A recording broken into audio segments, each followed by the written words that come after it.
Hey, it's Danny with Words Are Matter. So I am being inundated with angry emails and DMs from women who are taking major issue with a few of the things I said on my friend Durek's podcast.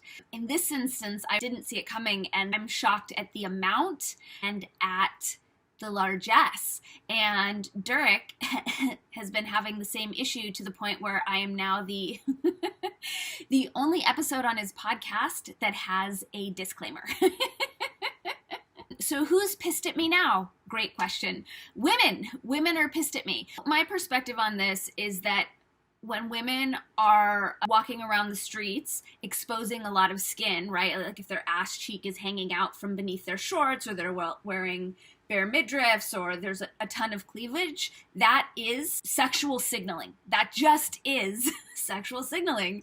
And that stimulates a sexual response in the men. And if we're, walking through the farmer's market and we're doing that to hundreds and hundreds of men, we have to be aware there's no shame in that. There's nothing wrong if a woman wants to do this, but we need to be honest that, our actions have consequences. And one of the consequences is that when we reveal a lot of skin and dress sexy and, put our sexuality on display, that's going to rile up the male sexual response. And right now it seems like a smart conversation to be having is, given advertising and porn and how women are over-sexualized in media, is there a way we can kind of tone down the stimulus so that we can help tone down the male sexual response?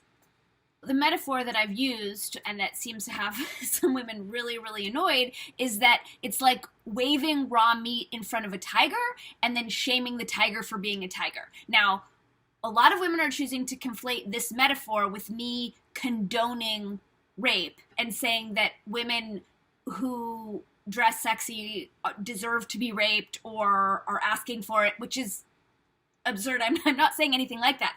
I am saying that we're animals, we're mammals, and we do have biological imperatives, and we have primal drives that drive us, and there's this crazy magical thinking going on with a lot of women who don't want to take responsibility for that, and that's just not being honest, and that's a problem. We have a problem. If there's nothing else Me Too has shown us, it's like, wow, we've reached the point of incoherence that is causing an eruption.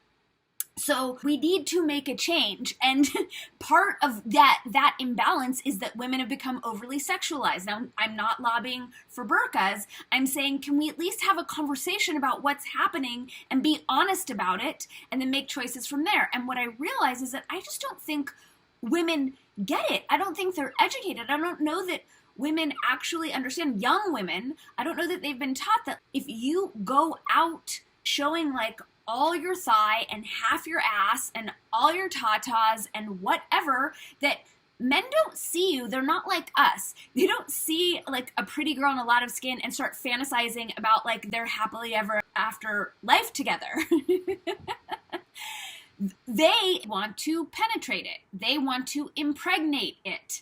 They have a physiological response, which means a massive rush of blood to the penis. And that energy that is informing that, right? That's life force. Like, break down the biology, right?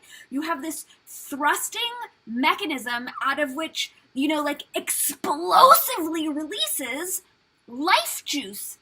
When we expose ourselves, that riles up that response in men. And again, no shame in it, but when we're doing that indiscriminately, and other women are doing that indiscriminately, we have to start to understand the larger implications that we are participating in keeping men in a sexually riled state where they're managing all of this energy. Now, it is their responsibility to manage that energy, of course, but I don't think it's helping anyone to just keep stirring it up and stirring it up and stirring it up in times and places where it's not appropriate. Like, if you're with your lover, fine. If you're on a dance floor, whatever. But if you're just walking down the street like that all day, every day in an urban environment, and hundreds of women are walking down the street like that all day, every day, then we have to understand how that's affecting our male population, how that's affecting our brothers, our friends, our colleagues. The takeaway is, I'm not going to say cover up,